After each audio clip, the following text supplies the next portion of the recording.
대학 시절 나는 서울의 낡은 고시원에서 머물렀다. 학교와 가까운 곳에 위치한 고시원은 좁고 어두운 복도와 삐걱거리는 나무 바닥으로 유명했다.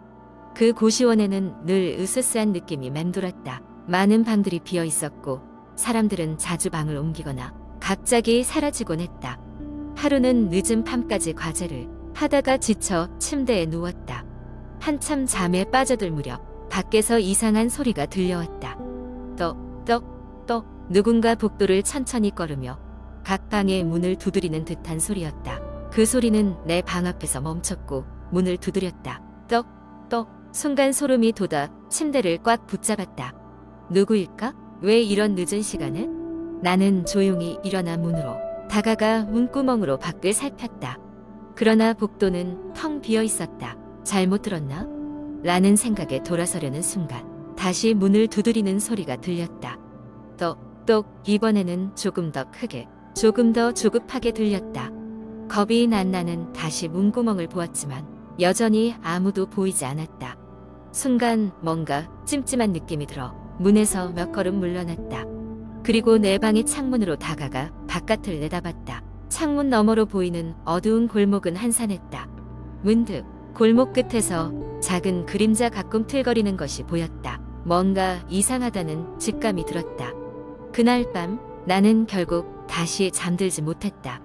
다음 날 아침 고시원의 관리인에게 전날 밤의 일을 이야기했지만 그저 웃어넘길 뿐이었다. 가끔 늦게 이사 오시는 분들이 있거든요. 아마 착각하셨을 거예요. 며칠 뒤 같은 일이 반복되었다.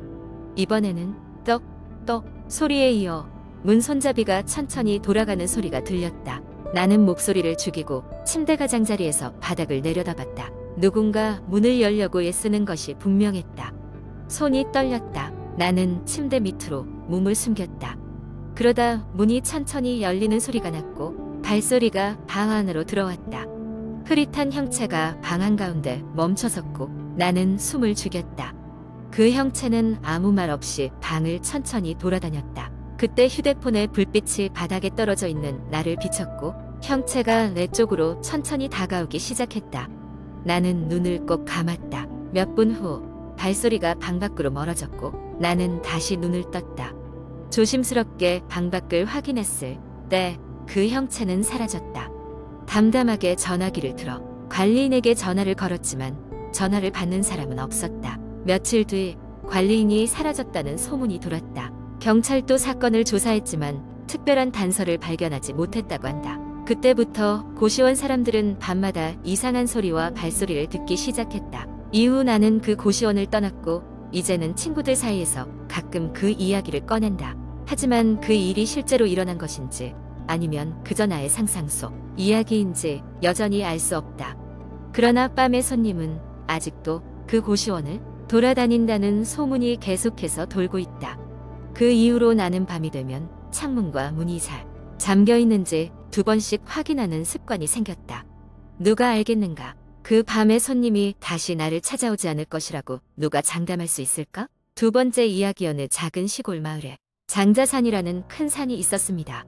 마을 사람들 사이에서는 그 산에 기이한 일이 많다는 소문이 끊이지 않았습니다.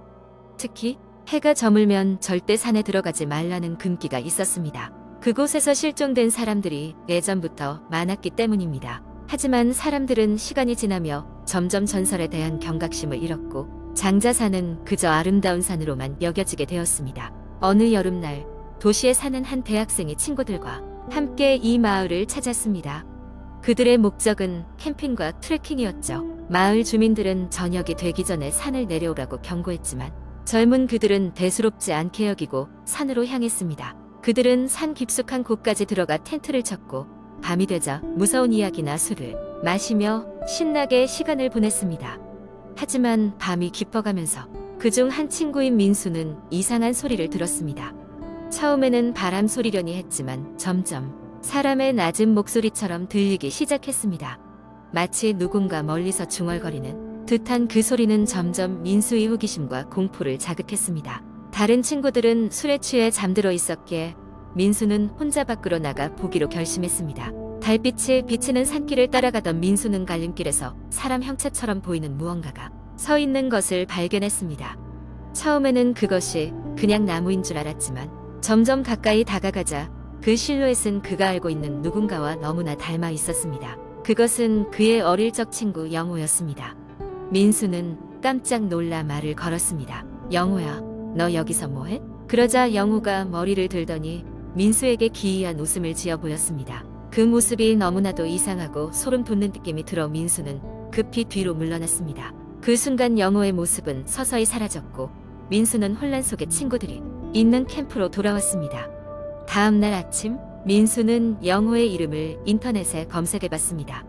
그러자 충격적인 사실을 발견했습니다. 영호는 몇 해 전 이 장자산에서 실종된 것이었습니다. 당시 마을 사람들은 아무리 찾으려 해도 흔적조차 발견할 수 없었다고 합니다. 민수는 자신의 경험을 친구들에게 이야기했지만 모두들 그냥 술 취해 꾸었던 꿈일 것이라고 대수롭지 않게 여겼습니다.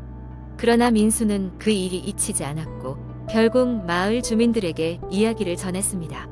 그러자 한 노인이 다가와 이런 이야기를 해주었습니다. 예전부터 그 산에는 잃은 영혼들이 있다고 했지. 그들은 자신들을 알아봐주는 사람을 찾아 헤맨다고 하더군. 아마 너는 영호의 영혼을 본 것일 거야. 하지만 두려워할 필요는 없어. 그 아이도 그저 집으로 돌아가고 싶었던 거란다.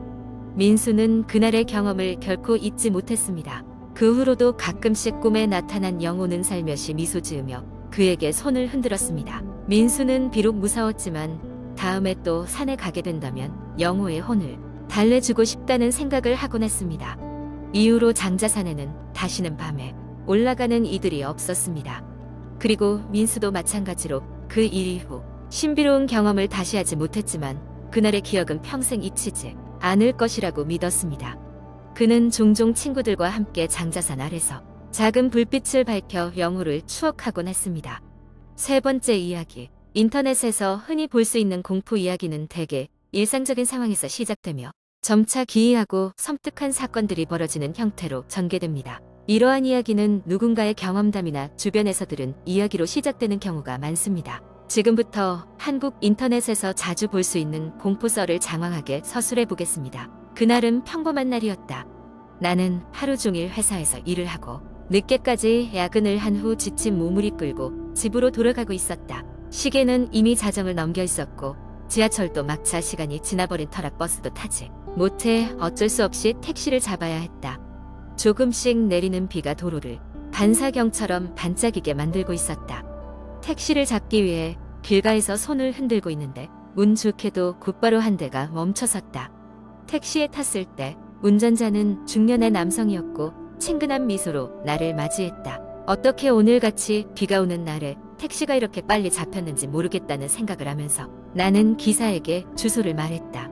택시는 조용히 도시의 밤길을 달리고 있었다. 사실 피곤한 상태였기 때문에 일찍 잠들고 싶은 마음뿐이었지만 이상하게도 눈앞에서 지나가는 풍경이 낯설게 느껴졌다. 내가 평소에 다니던 길과는 다른 길로 가고 있다는 걸 느꼈을 때 나는 그제서야 불안함을 느꼈다. 저기요? 이 길 아닌 것 같은데? 혹시 길 잘못 든 거 아니에요? 내가 조심스럽게 물었을 때 기사 아저씨는 100m 너머로 나를 한번 바라보더니 침착한 목소리로 대답했다. 괜찮습니다. 이쪽 길이 더 빨라요. 하지만 그 말과는 달리 택시는 점점 불빛이 희미한 골목길로 접어들고 있었다. 가로등은 고장나서 깜박이고 주변에는 사람의 인기척마저 느껴지지 않았다. 이때부터 나는 뭔가 심상치 않다는 것을 직감했다. 승객으로서의 내 권리를 주장해야겠다고 생각하고 당장 차 세워주세요. 여기서 내릴게요. 라고 말했지만 운전자는 나의 말을 무시한 채 계속 운전했다. 이제는 더 이상 참을 수가 없었다. 내가 핸드폰을 꺼내 경찰에 신고하려는 순간 갑자기 운전자가 차를 세웠다. 택시 안은 정적에 휩싸였다. 운전자는 뒤를 돌아보며 말없이 나를 응시했다. 그의 눈빛은 어딘가 서늘하고 비정상적으로 보였다. 나는 문을 확 열고 밖으로 뛰어나가려고 몸을 날렸지만 문은 잠겨 있었다. 두려움이 극에 달한 나는 창문을 두드리며 누군가 도움이 주길 간절히 바랐다. 그 순간 운전자는 가만히 앉아있던 내게 이렇게 말했다. 여기서 내리시면 안 됩니다. 여기서 일어날 일들을 봐야 하거든요. 그의 말이 끝나자마자 울창한 나무들 사이로 여러 명의 사람들이 나타났다. 그들은 모두 흰 옷을 입고 있었고 얼굴은 무표정이었다. 그제서야 깨달았다. 나는 그동안 한 번도 본 적 없는 장소로 왔다는 것을. 그들의 존재가 너무나도 비현실적이어서 내가 꾸고 있는 꿈이라도 되는 것처럼 여겨졌다. 하지만 불행히도 이 꿈은 깰 수가 없는 악몽이었다. 내 고함 소리는 이내 어둠 속으로 삼켜졌고 그들이 나를 향해 천천히 다가오기 시작했다. 주위를 둘러싸인 채 나는 꼼짝달싹할 수 없었고 그 이후로 나는 이 일을 기억하고 싶지 않았지만 매일 밤 잠들 때마다 그때의 일이 떠오른다. 침대에 누워 잠을 청하려 하면 함께 따라오는 그 끼칠한 정적이 끝없이 계속되었다. 누군가는 그날 내가 무슨 일을 겪었는지를 묻기도 했지만 몇 번을 반복해 설명하다 보니 이제는 진짜인지 꿈인지조차 구분이 되지 않는다. 다만 확실한 것은 그날 이후로 나는 결코 집에 무사히 돌아가지 못했다는 것이다. 오늘 밤도 나는 침대 옆 불을 켠 채로 잠을 청하고 있다. 창문 밖으로 빗소리가 들리고 나는 그 소리가 택시가 멈추던 그때의 정적을 잊게 해줄 것이라 믿으며 잠을 청해보지만 어둠 속의 정적은 아직도 여전히 나를 기다리고 있는 것 같다.